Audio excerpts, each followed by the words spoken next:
સંધાન all Gujarat integrated classroom. સેટેલાઇટના માધ્યમથી જોડતી કડી એટલે સંધાન. હાલો, બપોર પછીના સેશનમાં વિદ્યાર્થી મિત્રો આપણું હું હાર્દિક સ્વાગત કરું છું. તે પહેલાં હું તમને મારો પરિચય આપી દઉં છું. માયસેલ્ફ ડૉક્ટર વિનય કે Patel. I am serving as an associate professor at BP Baria Science Institute, Navsari. હું આજે તમારી સમક્ષ basic of solid state of chemistry લઈને આવ્યો છું, જેમાં તમને સામાન્ય સમજ આપવાનો હું પ્રયત્ન કરું છું. મારો દરેક પ્રયત્ન તમે શાંતિથી સાંભળજો એવી હું આશા રાખું છું.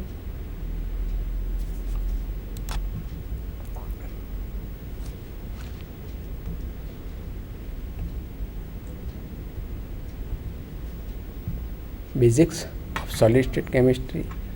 આપણે જાણીએ છીએ કે ઘન પદાર્થો આપણી સમક્ષ ઘણા છે, પણ એમાં બે પ્રકારના છે. જેમાં ઘન પદાર્થનું વર્ગીકરણ આપણે કરી શકીએ છીએ સ્ફટિકમય પદાર્થ તરીકે અને અસ્ફટિકમય પદાર્થ તરીકે.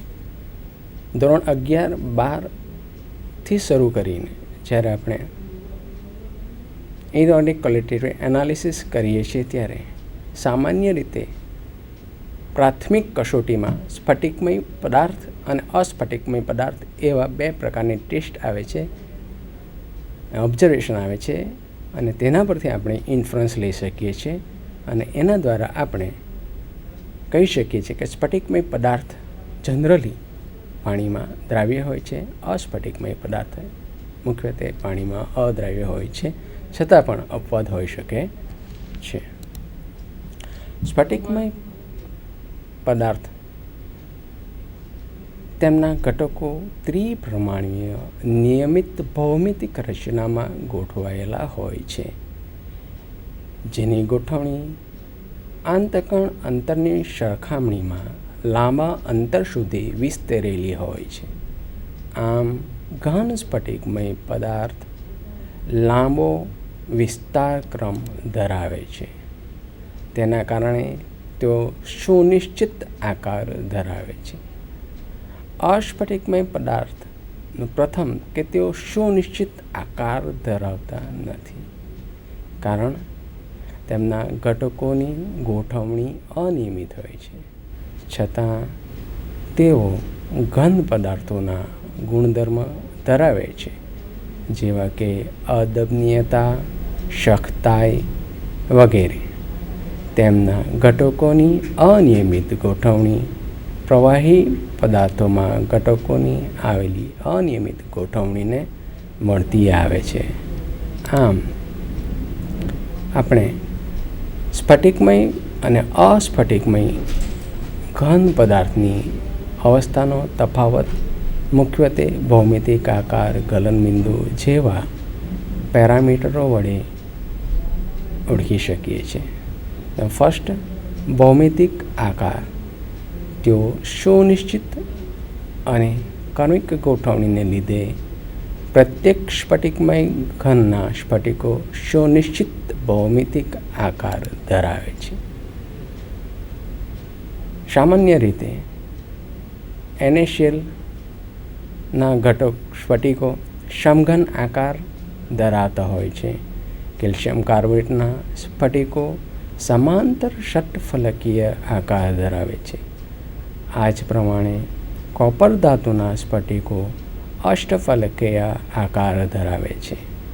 આમ સ્ફટિકો સુનિશ્ચિત આકાર ધરાવે છે, જ્યારે અસ્ફટિકમય ઘટકો અગાઉ આપણે જોઈ ગયા તેમ તેમના ઘટકોની નિયમિત ગોઠવણી ન હોવાથી તેનો આકાર પણ અનિશ્ચિત હોય છે. માટે આપણે કહી શકીએ છીએ કે તેઓ કોઈ નિશ્ચિત આકાર ધરાવતા નથી. બીજા પેરામીટર તરીકે આપણે ગલનબિંદુને લઈએ. જ્યારે આ બંને પદાર્થો સ્ફટિકમય કે ઘન અસ્ફટિકમય પદાર્થનો ગલનબિંદુ દ્વારા અભ્યાસ કરવામાં આવે ત્યારે આપણે કહી શકીએ છીએ કે સ્ફટિકમય ઘન પદાર્થો પ્રવાહી સ્વરૂપમાં સીધું રૂપાંતર થતા નથી એવા હોય છે. તેવા પદાર્થો મુખ્યત્વે શું થાય છે કે પ્રવાહી અવસ્થામાં રૂપાંતર પામે તે પહેલાં તેમનું વિઘટન થઈ જાય છે. સ્ફટિકમય ઘન પદાર્થો કે જે નિશ્ચિત તાપમાને સીધા પ્રવાહી અવસ્થામાં રૂપાંતર પામે છે તેમના ગલનબિંદુ પણ સુનિશ્ચિત હોય છે.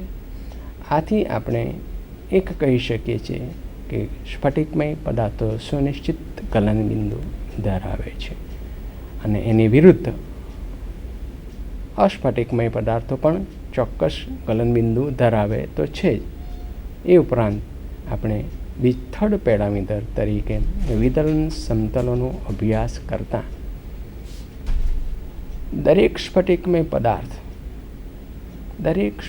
પદાર્થ અસંખ્ય એકમ કોષોનો બનેલો હોય છે. સ્ફટિકમય પદાર્થોના કોઈ ચોક્કસ જગ્યા પર બાહ્ય બળ લગાડવામાં આવે તો અમુક ચોક્કસ સમતલો આગળ તેનું વિભાજન થઈ નાના નાના સ્ફટિકો બને છે. આવા સમતલોને વિદલન સમતલો કહે છે. આપેલા ઘન માટે આવા સમતલો ચોક્કસ ખૂણે ઝૂકેલા હોય છે. ચોથા પેરામીટર તરીકે વિષમદર્શિક અને સમદૈશિક ગુણધર્મોનો અભ્યાસ કરવામાં આવે તો સ્ફટિકમય ઘન પદાર્થોના વક્રીભવનાંક, ઉષ્મીય પ્રસરણાંક, ઉષ્માવાહકતા જેવા ગુણધર્મોનું મૂલ્ય સ્ફટિકમાં જુદી જુદી દિશાઓમાં જુદું જુદું હોય છે. દાખલા તરીકે સિલ્વર ક્લોરાઇડના પ્રસરણ ગુણાંક એક દિશામાં ધન અને બીજી દિશામાં ઋણ હોય છે. આમ તેને વિષમદૈશિક કે દિગ્ધર્મી ગુણધર્મો ધરાવતો સ્ફટિક કહી શકાય છે. આ પ્રકારનો ગુણધર્મ સ્ફટિકમય ઘન પદાર્થોમાં તેમની નિયમિત ગોઠવણી જુદી જુદી દિશામાં જુદી જુદી હોવાથી ઉદ્ભવે છે. આનાથી વિરુદ્ધ અસ્ફટિકમય ઘન પદાર્થોમાં ઉપર જણાવેલ ગુણધર્મો બધી જ દિશામાં સમાન હોય છે. માટે તેઓ સમદર્શિક ગુણધર્મો ધરાવે છે એવું કહી શકાય છે. આવા ગુણધર્મો અસ્ફટિકમય ઘન પદાર્થોમાં તેમના ઘટકોની અનિયમિત ગોઠવણીને આભારી છે. જ્યારે પણ આપણે સોલિડ સ્ટેટમાં આવેલા આવા સ્ફટિકમય પદાર્થોનો અભ્યાસ કરવામાં આવે ત્યારે સંમતિ પણ એ બેઝિક કોન્સેપ્ટ તરીકે સ્વીકારીને એનો અભ્યાસ કરી શકાય છે. સ્ફટિકમય પદાર્થો સ્ફટિક સમમિતિ ધરાવે છે. આપણે સામાન્ય રીતે કહી શકીએ છીએ કે સ્ફટિકમય ઘન પદાર્થને તેની કોઈ નિયત ધરીની આસપાસ પરિભ્રમણ કરાવવામાં આવે તો તેઓ 2 કે તેથી વધુ દિક્ સ્થિતિ પ્રાપ્ત કરે છે. અસ્ફટિકમય ઘન પદાર્થોને આવી સંમતિ ધરાવતા નથી.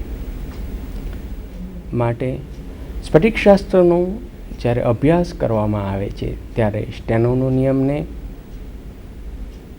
અથવા તો સ્ફટિકશાસ્ત્રના નિયમને મુખ્ય તરીકે સ્વીકારી લેવામાં આવે છે, જેમાં એવું કહી શકાય છે કે સ્ફટિકો સમતલ ફલક વડે પરિબદ્ધ હોય છે.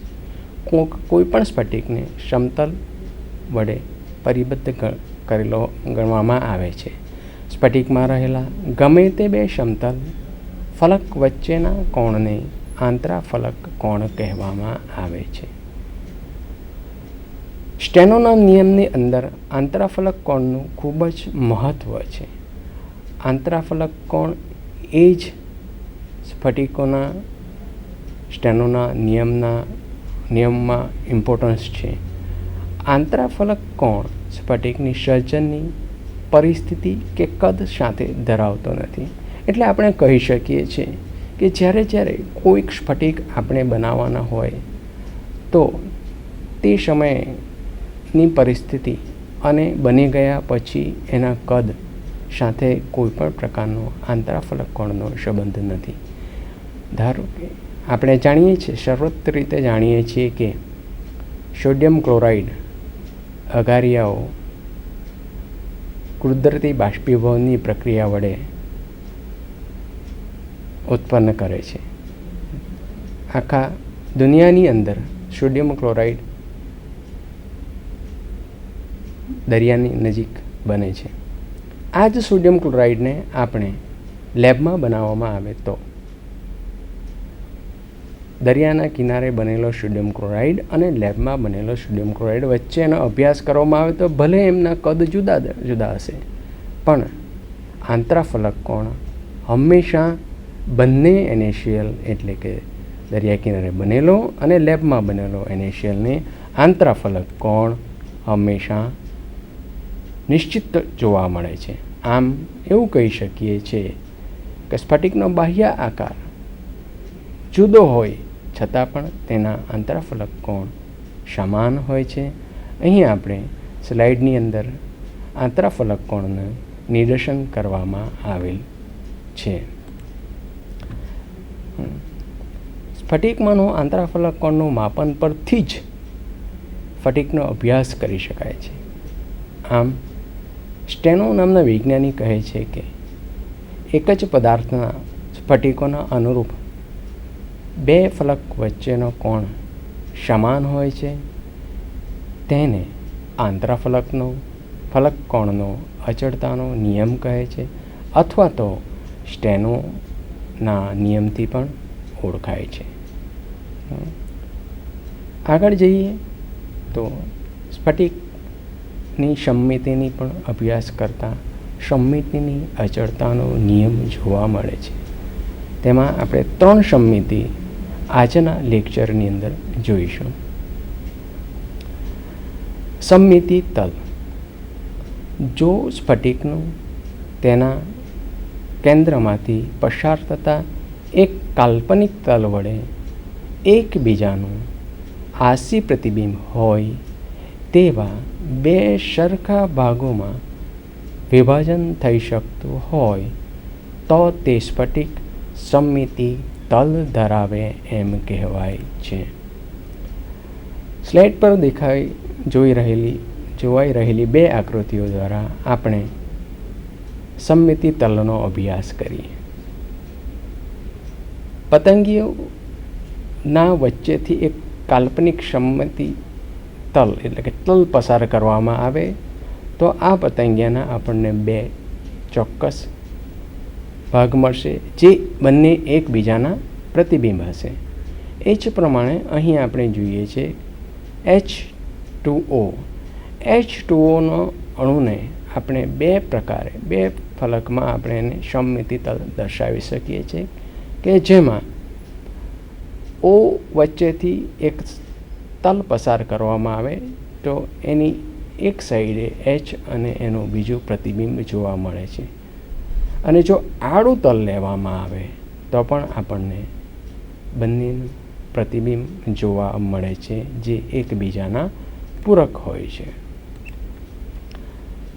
સમમિતિ તલ પછી તરત જ સમમિતિ અક્ષ આવે છે, કારણ કે ઘન પદાર્થો સમમિતિ અક્ષ વગર એના પેરામીટર વગર આપણે ઓળખી શકતા નથી. સ્ફટિકના કેન્દ્રમાંથી પસાર થતી એક કાલ્પનિક અક્ષ કે જેની આજુબાજુ સ્ફટિકોને ફેરવતા એક કરતાં વધુ દિક સ્થિતિ પ્રાપ્ત થાય તો તે અક્ષને સમમિતિ અક્ષ કહી શકાય છે. આ સ્લાઇડની અંદર તમે જોઈ શકશો છો કે અહીં એક્સિસ ઓફ સિમેટ્રી જોવા મળે છે. આ બિંદુમાંથી હું આ એક આકૃતિને આ પ્રમાણે ગોળ ફેરવું છું તો અમુક ખૂણા પછી દી જે સ્થાન છે એ દી સ્થાન ફરી પાછું આપણને મળે છે. અહીં 2 વખત સ્થિતિ દિક સ્થિતિ પ્રાપ્ત કરી શકીએ છીએ.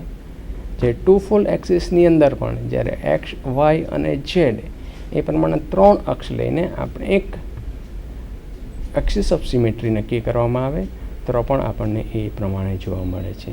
સાથે સાથે ટેટ્રાહેડ્રન અને ક્યુબમાં આપણને સમમિતીય અક્ષિસ જોવા મળે છે. સમમિતિ કેન્દ્ર સ્ફટિકમાં આવેલું કાલ્પનિક બિંદુ કે જેમાંથી દોરેલી રેખા બંને દિશામાં સમાનાંતરે સ્ફટિકની સપાટીને સરખા પ્રમાણમાં છેદે તો તે સમમિતિ ધરાવે છે.